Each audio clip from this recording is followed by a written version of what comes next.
acima de você, só por quem você é, pelo que você tem, pelo que você pode fazer.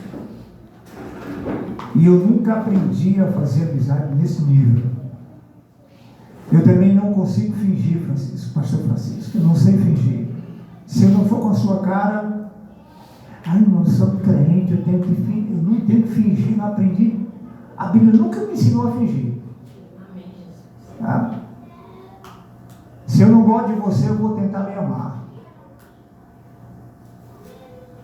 Se eu não conseguir lhe conquistar, é porque você não presta. Tá? Eu sou muito sincero nesses quesitos. Mas nessa manhã, o pastor Igor até estava brincando comigo ali. Deus colocou no meu coração uma mensagem quando eu entrei aqui. Quando eu entrei aqui. Ele tem feito isso comigo ultimamente. Quando eu estava começando os meus seminários, antes da minha faculdade teológica, eu ignorei muitos pregadores quando eu estudei principalmente as cadeiras de hermenêutica e homilética. E a gente, nessas duas cadeiras, uma você aprende a interpretar, e ninguém sabe, e a outra você aprende a aplicar. Isso a gente pode exercitar. Mas nelas você aprende o termo chamado responsabilidade. Você tem que ter responsabilidade nesse lugar. Glória a Deus. E tem gente que prega aí aleatoriamente, uma mensagem solta. Eu não faço isso. E os professores diziam, você precisa de tempo. Pelo menos um mês para preparar um bom sermão. Aí eu dizia, caramba, o negócio é sério mesmo. Aí eu ouvi alguns pregadores famosos no mundo da mídia dizendo assim, eu vinha do avião, aí quando Deus me falou, eu digo, esse pregador é muito vagabundo, meu irmão. Vai pregar num congresso desse e diz que Deus deu no avião a mensagem. Aí eu virei vagabundo também. Porque eu entrei aqui hoje de manhã, Deus me deu a mensagem hoje também aqui. E eu quero partilhar convosco nessa manhã, fazendo algumas perguntas. Nós estamos chegando no final de mais um ano. A minha primeira pergunta é um ano a mais ou é um ano a menos? A menos. É um ano a menos. É por isso que eu não gosto de aniversário. Porque enquanto o povo diz parabéns para você, eu digo, Senhor, é um ano a menos. Um ano a menos. Como é que foi esse ano? Você já fez uma retrospectiva introspecta? Porque a gente analisa muito a vida alheia.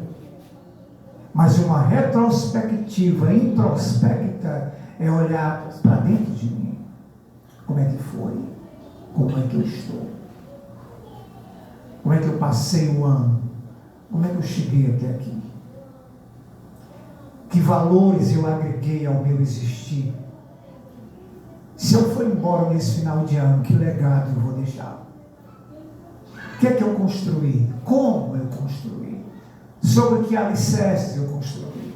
Você já parou para pensar nisso? Gente, é exatamente isso que me leva a refletir todo final de ano. Senhor, como é que foi? Porque se eu não entender isso, eu não vou entender que eu vou ser julgado por tudo que eu fiz nessa vida. Pelo que eu disse, pelo que eu pensei, pelo que eu pratiquei. Vocês já observaram que nós somos senhores em julgar os outros? Só no olhar. Essa água, deixa eu ver aqui, não é de coco. Mas é boa. Então, meus amados, olha bem. Servir a Deus nunca foi, nunca será um espírito de religiosidade. A pior miséria que pode existir dentro das igrejas hoje é o espírito de religiosidade. Porque o religioso ele é criticista, o religioso ele é o melhor da igreja, o religioso, a igreja não presta, o religioso vive trocando de igreja, O religioso vive procurando pastor. O religioso vive a julgar o outro. Vive a criticar o outro. Essa manhã, hoje de manhã, eu conversando com um pastor, houve um movimento, uma igreja nossa grande, e a essa altura do campeonato, conversando com o pastor Igor, com o presbítero Valdir, a essa altura do campeonato, o cara de um Campo Grande ser arrancado pelo presidente ontem à noite, já levando o outro para colocar no lugar dele, foi coisa boa, gente. Não foi coisa boa. Eu sei o que foi. Aí os pastores ficam me ligando, dizendo nessa manhã, um me ligou e disse, pastor, o senhor sabe o que foi? Eu disse, até o diabo sabe. Só tu que não sabe. Eu disse, o mal, meus irmãos, meu pastor, o mal dos crentes é brincar com a coisa pela qual Jesus morreu. Jesus morreu para nos libertar do pecado. E ainda tem pessoas dentro da igreja, pastor Francisco, brincando com o pecado. E eu disse para aquele pastor que eu vou dizer hoje de manhã, digo porque tenho moral para dizer, tem muita coisa dentro da igreja, muito lixo, escondido debaixo dos tapetes. E vou dizer o que eu disse para aquele pastor de manhã, mas começou, pastor, a jorrar uma torrente de vento do Espírito para levantar todos os tapetes e a carniça aparecer na podridão da vida daqueles que não estão levando a sério o sangue de Jesus. Hoje de manhã, Santa Ceia, como é que nós vamos pegar no pão? Aleatoriamente, de qualquer jeito, como se fosse um pão simples ou qualquer outra coisa. Como é que nós vamos pegar no vinho? O examine-se o homem a si mesmo, fica onde? A minha pergunta é, o ano está acabando. Como é que você está acabando? Como é que nós estamos? Qual é a análise? Não crítica, porque o Senhor não critica ninguém.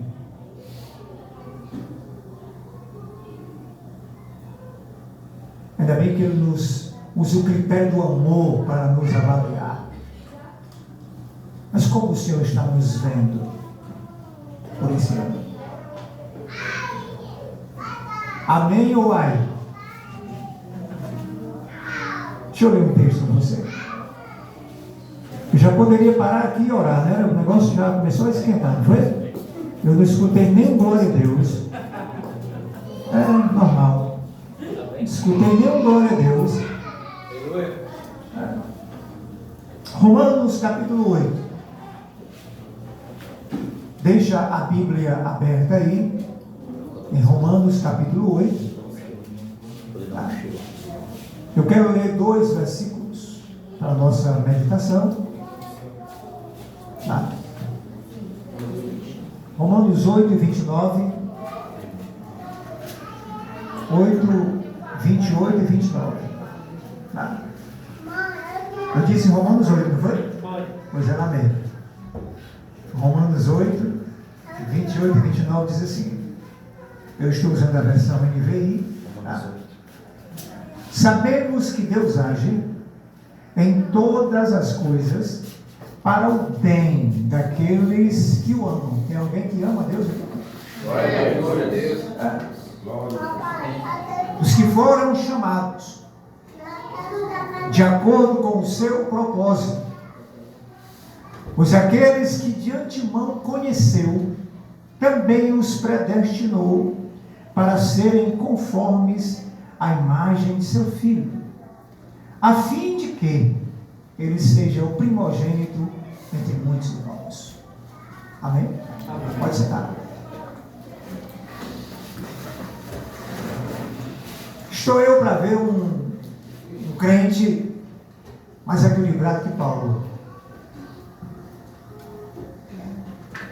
Na minha ótica teológica, Paulo é o segundo homem na história da humanidade Eu não estou pondo Cristo aqui.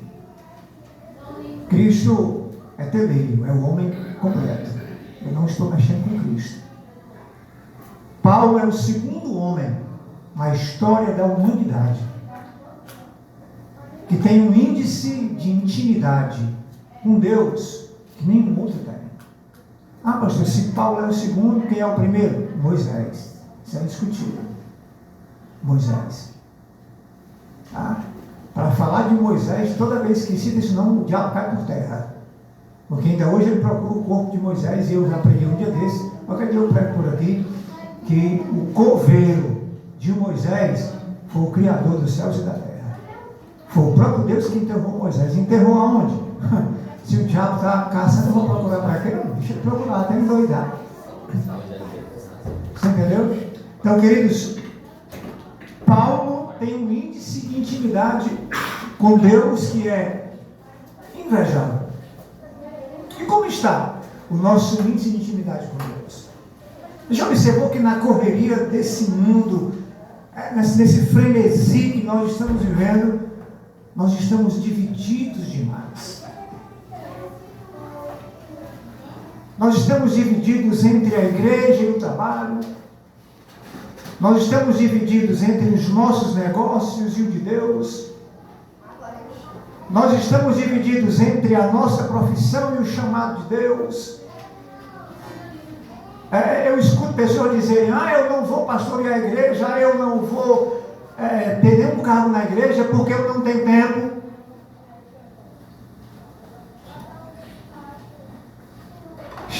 Irmão, está tudo errado. Não é exatamente assim que Deus quer. Nós não estamos colocando Deus em primeiro plano. Tem pessoas que estão colocando Deus numa lista que acho que está no topo. Tem que ser o primeiro. Senhor, se der tempo, eu vou fazer para ti esse ano, porque se nós fizéssemos aqui uma retrospectiva, a gente... Foi o que eu fiz para Deus esse ano. Fala sério comigo, gente. Você pediu muito a Deus esse ano? Quem não pediu muito a Deus aqui esse ano? Sim ou não? Você deu muito para Deus esse ano? Forte. Glória a Deus. Não há um culto que você venha a Ele que não seja para pedir. Agora, quantos dele você veio para oferecer? É forte. Quantos de nós chegou aqui, pastor, e que falou assim: Senhor, hoje eu não quero nada, senão entrar na tua presença, te agradecer, te louvar e te adorar. Só isso que eu quero.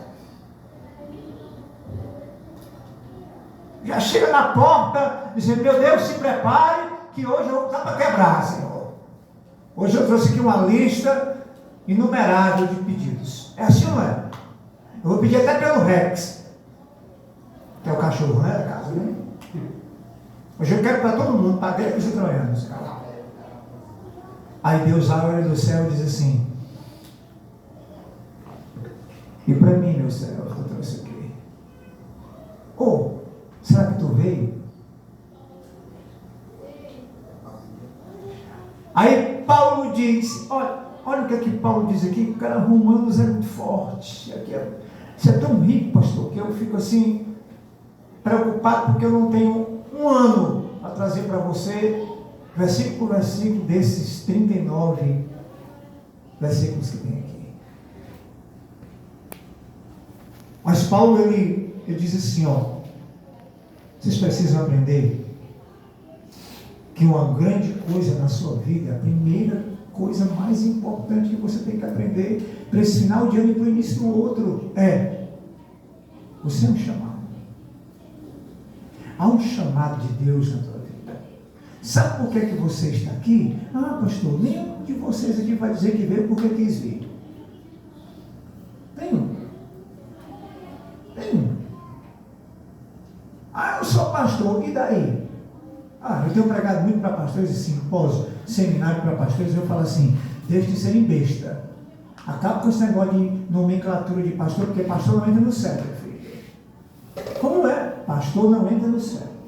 Nem entra pastor, nem evangelista, nem presbítero, nem diácono, não entra no céu. Fala-me de Deus com o ministério todinho. O ministério não entra. E o que é que entra? Servo bom e fiel. É o que entra no céu. Nós temos que aprender, a primeira verdade é, há um chamado.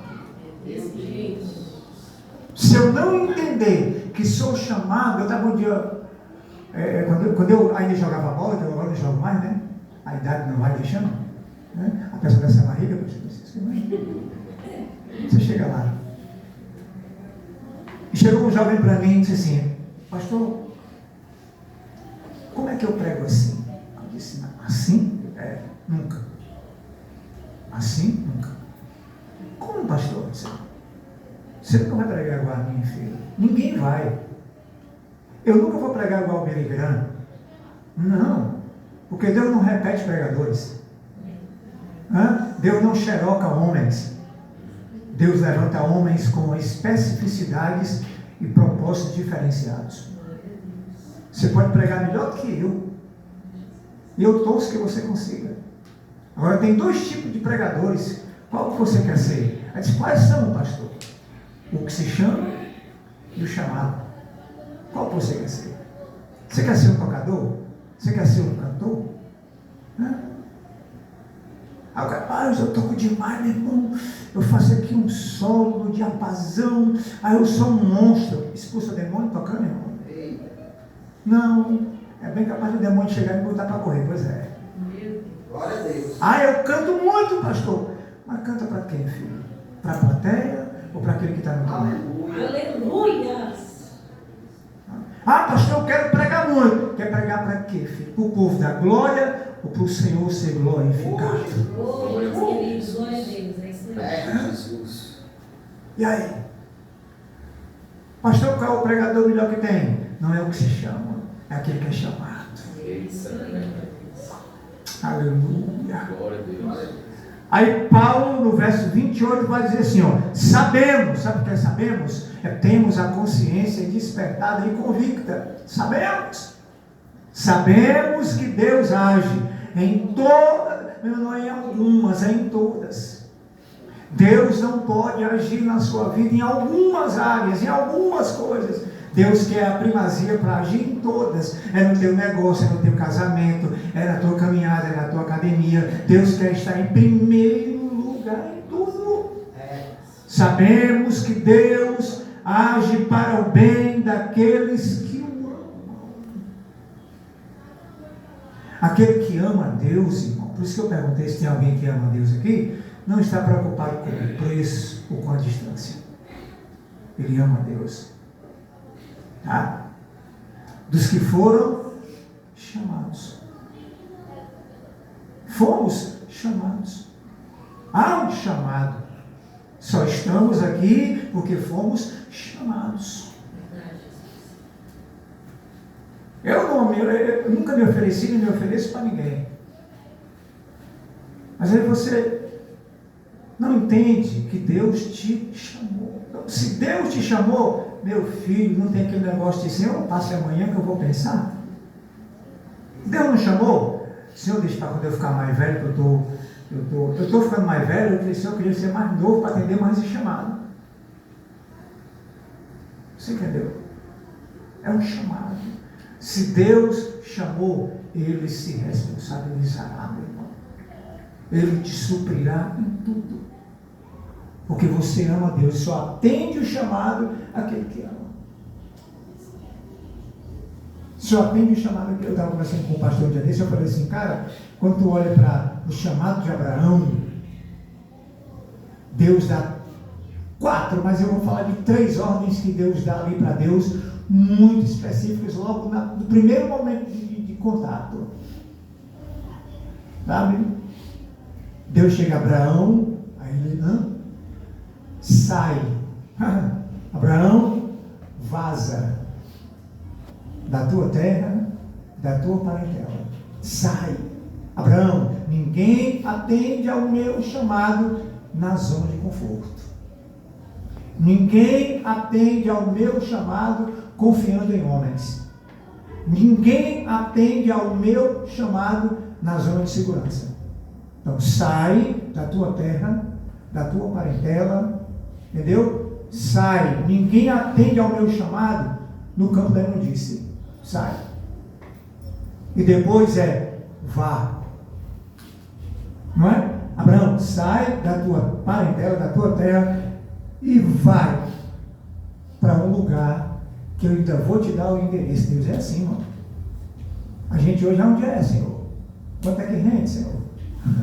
Deus disse, vá, eu ainda vou dizer aonde é. O GPS por depois. Isso é fé. E por fim Deus disse, seja. Olha a trilogia do chamado. Sai, vá e seja. Quando eu entendo o chamado de Deus, é isso aqui, gente. É Paulo dizendo para mim, Tony, você tem um chamado.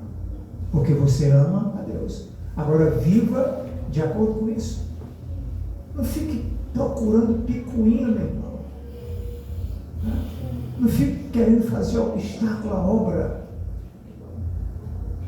Você entende isso?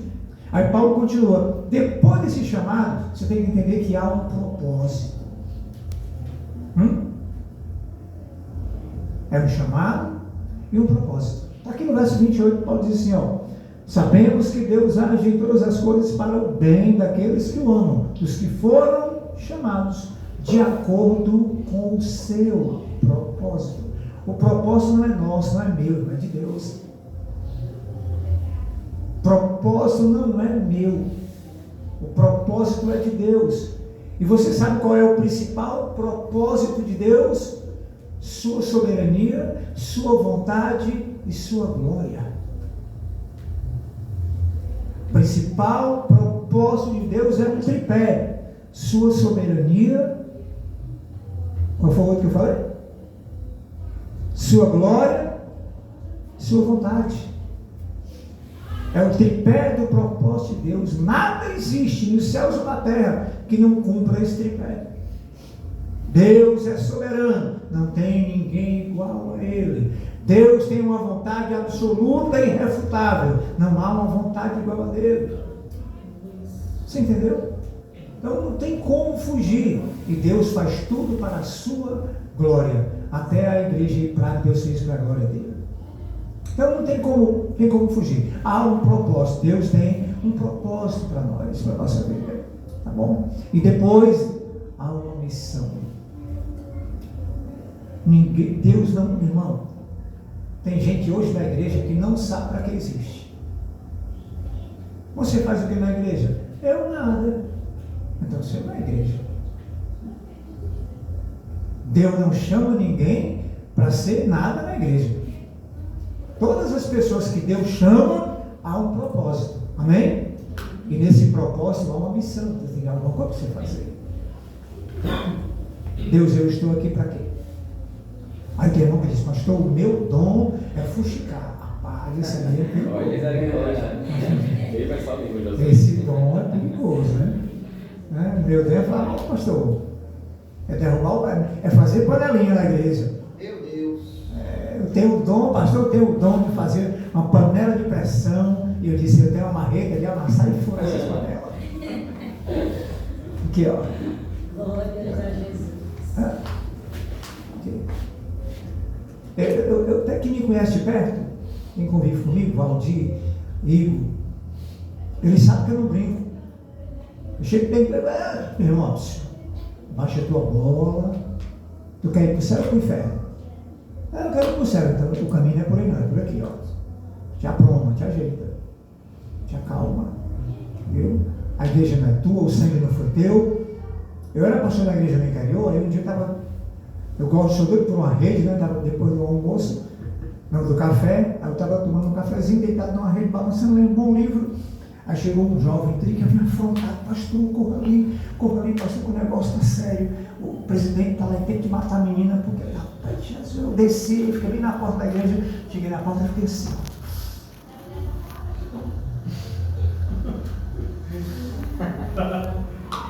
Aí o presidente, eu não aceito. Enquanto eu for o presidente aqui, eu não aceito. E a menina exposta, colocada igual a mulher que foi flagrada em adultério, no meio da multidão, a bichinha em pé, chorando. Por quê? Porque a menina foi de calça comprida, na Assembleia de Deus, eu sou assembleiano, de brinco, um cordãozinho, uns anelzinhos, de batom. É uma Jezabel! Eu ouvi até aqui e disse, Pai do Senhor, o que é isso? Pai do Senhor. Cheguei perto da menina, a bichinha chorando. Passei o braço no ombro dela, segurei, cheguei, encostou a cabeça aqui, chorava. Eu digo, para de chorar. Aí eu disse, deixa eu fazer uma pergunta para vocês. O senhor que é o presidente da mocidade. Aliás, viu? A partir de hoje sou eu. Olha quantas gotas de sangue o Senhor derramou por essa menina. Ou qualquer um de vocês. Qual é o peso da cruz que você carregou por ela? Qual foi a hora que o Senhor gritou, Pai, está consumado, recebe meu espírito por ela? Não, pastor. Quem foi que fez isso? Aí disse, foi Jesus. E quem é o Senhor? Para dizer que não aceita a menina como está? Eu disse, filha, volte, sente no conjunto, porque o reino de Deus não funciona por roupas. A única roupa que se veste no reino de Deus é a da santidade. Aleluia. E santidade não está em calça, ou em cabelo, ou em bigode. Meu irmão, santidade não é isso. Santidade está naquele que tem compromisso com Deus, que entende o propósito. Aprenda. Qual é o nosso papel? É entender o chamado, é entender o propósito e cumprir a missão. E eu poderia parar por aqui, porque para mim já está bom. Já deu o recado. Mas ainda falta uma coisa. É que mesmo entendendo que tem um chamado, que há um propósito, e que eu tenho uma missão a cumprir, tem um bichinho que é complicado. Porque entre o chamado, o propósito e o cumprimento da missão é um caminho. E nesse caminho, na caminhada, tem um bichinho chamado processo. E é aqui onde nós somos pegos de surpresa no processo, meus irmãos. É o processo que muita gente não entende. Ou não quer aceitar. É no processo que a gente fica assim, por que, meu Deus, comigo?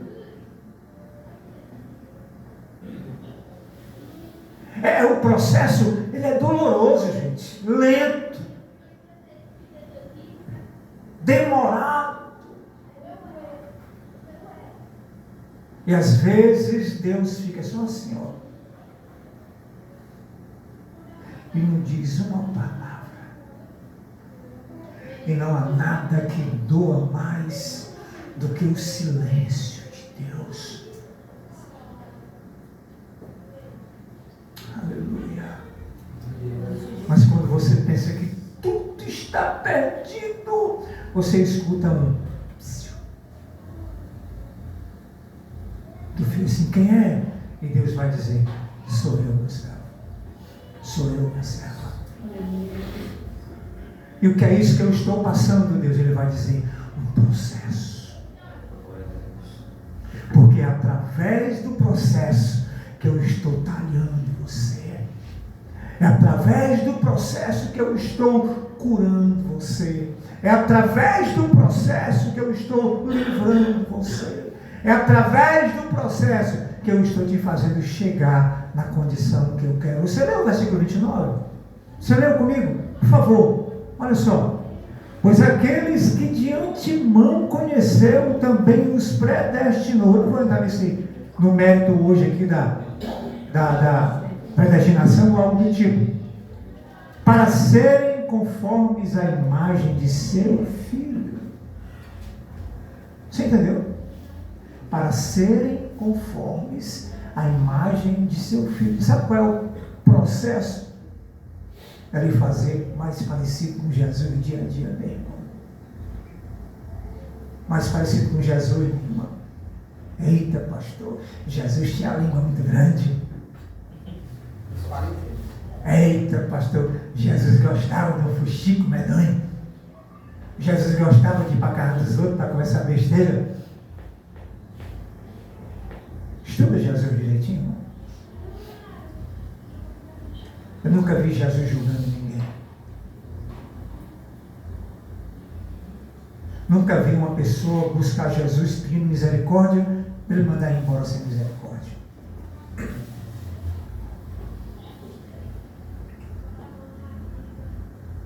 O processo que nós estamos passando é o mesmo que Paulo passou.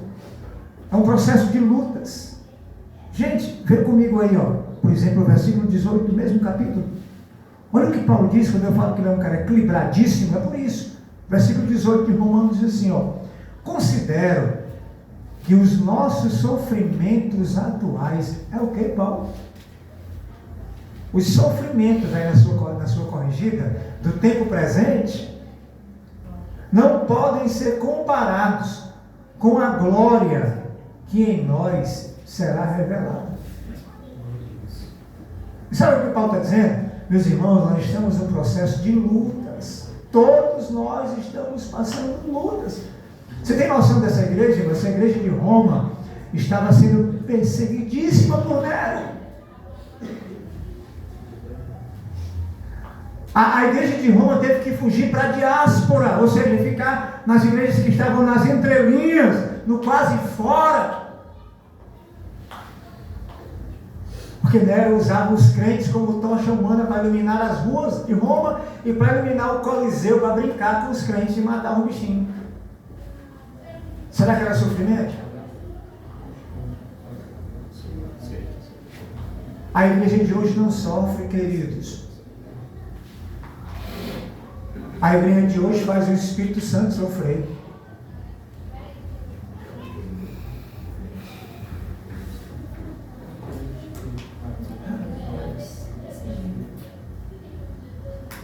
Meu Deus. Aí Paulo diz, tempo certo, que os sofrimentos do tempo presente. Você entende Paulo? Paulo ele não olha para cá. Paulo não olha para o passado. Na outra parte ele vai dizer assim, uma coisa faço, esquecendo-me das coisas que ficaram para trás de mim, prossigo para as que estão diante de mim, com o intuito de alcançar o prêmio da soberana vocação em Cristo Jesus, o Senhor. Paulo diz, eu não olho para o passado não me interessa. Paulo vive um presente sólido, olhando para onde? Para um futuro brilhante. Ele diz, tenho por certo que o sofrimento do tempo presente não pode se comparar com o futuro de glória que nós teremos quando Jesus vier. Glória a Deus. O processo de luta. Aí Paulo continua, estou encerrando, gente. Já tem gente com fome de novo. Que é o processo de cuidado. Um processo de cuidado. Você sabia? Me diga aí, tem luta boa? Tem aflição boa, irmão?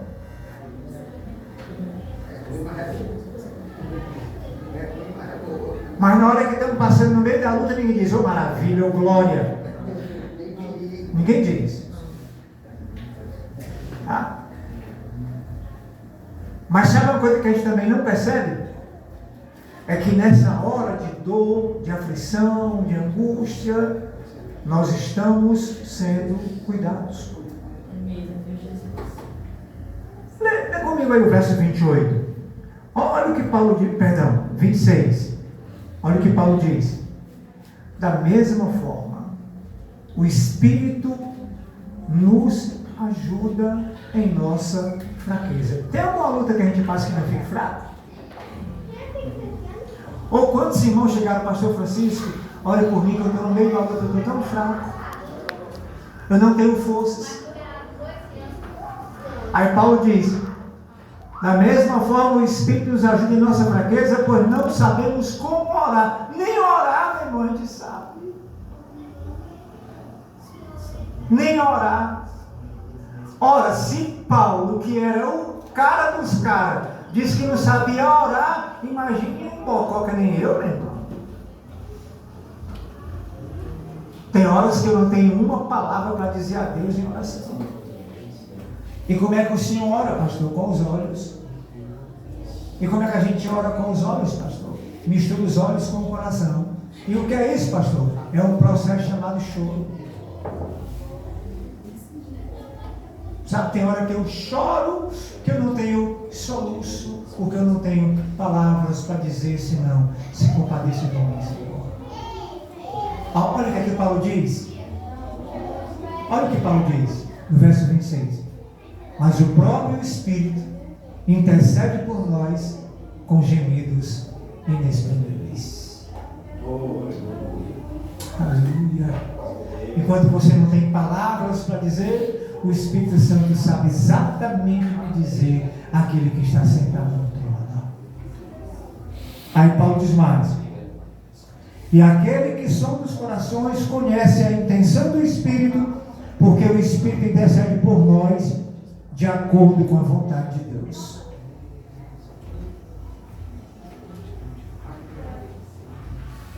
Por quantos nessa manhã aqui o Espírito Santo está gemendo? Você tem noção, irmão? Olha para cá. Tá? E agora eu juro que eu termino.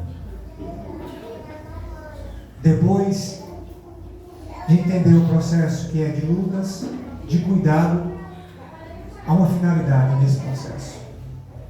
E qual é a finalidade, pastor? É um bichinho chamado maturidade. Maturidade.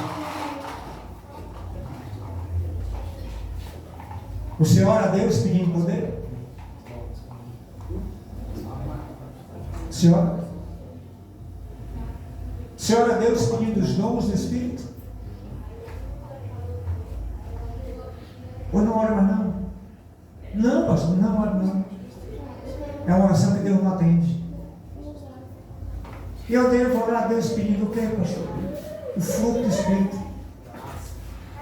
O fruto do Espírito. Porque mais importante que o dom do Espírito é o fruto do Espírito. O povo quer o poder, mas não ama. O povo quer o poder, mas não perdoa. Vou lhe perdoar. Vou lhe perdoar. Mas tem que custar. Né? Vou lhe perdoar.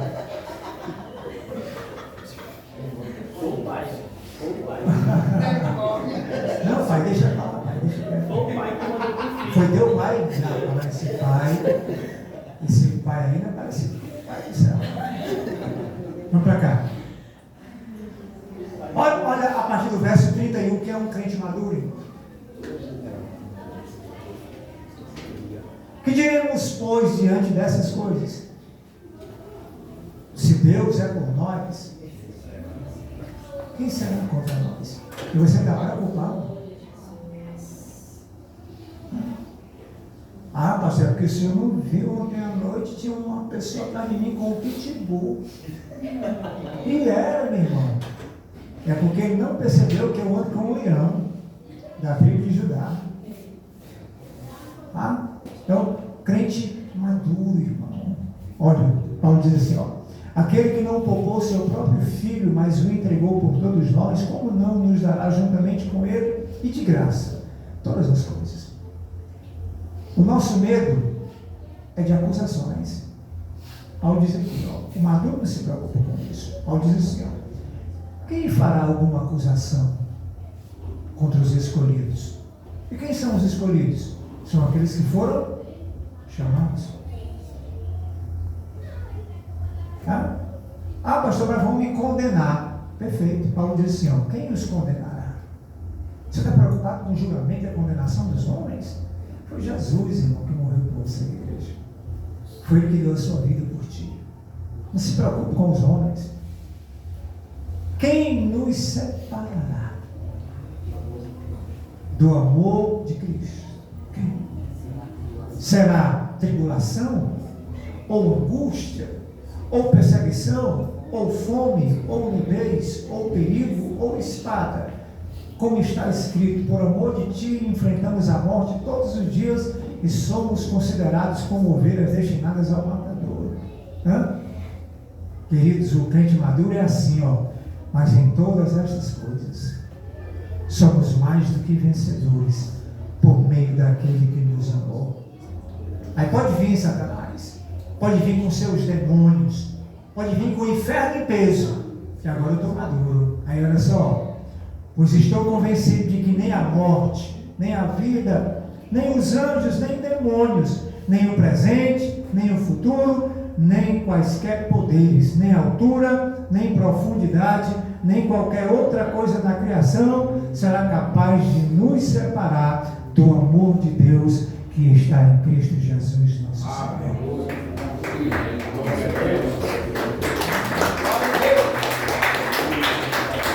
Gente, se foi para mim, está perfeito.